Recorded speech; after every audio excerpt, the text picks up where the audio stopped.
If you're a notary, you'll see a lot of different documents and a lot of different notarizations. Today, we're breaking down the most common types of notarizations in simple terms so that you know exactly what you're looking at and what to do every time. Stick around.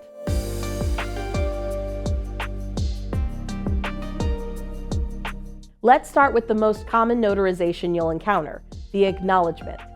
This is when a signer appears before you, proves their identity, and confirms that they signed a document willingly. You'll commonly see acknowledgments on things like property deeds, real estate documents, powers of attorney, and contracts. For some acknowledgment requests, the document may already be signed before notarization, and that's allowed. The important part is that the signer personally acknowledges the signature in front of you. Remember the key.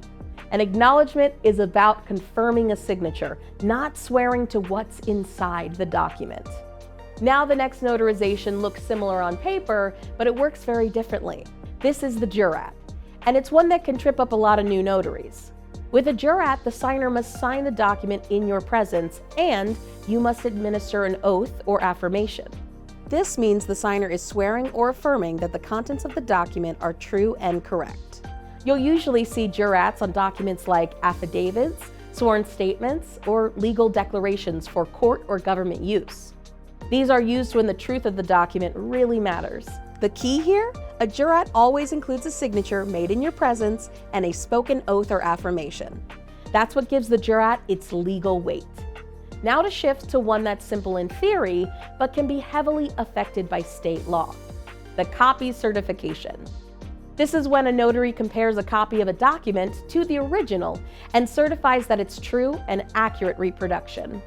You might see this with documents like passports or ID, where allowed, business records, or employment documents. Not all states allow notaries to certify copies, and many public records like birth certificates or court documents usually must be certified by the issuing agency, not a notary. The key to copy certification is about verifying that the copy matches the original when your state allows it. The next notarization is one that people often confuse with jurats, even though it's much simpler. Signature witnessing, sometimes called signature attestation. This is when the signer signs the document in front of you, and you verify their identity, but you don't administer an oath. You might see this with documents like simple agreements, consent forms, documents that just need proof of who signed. The key? Signature witnessing is about watching the signature happen.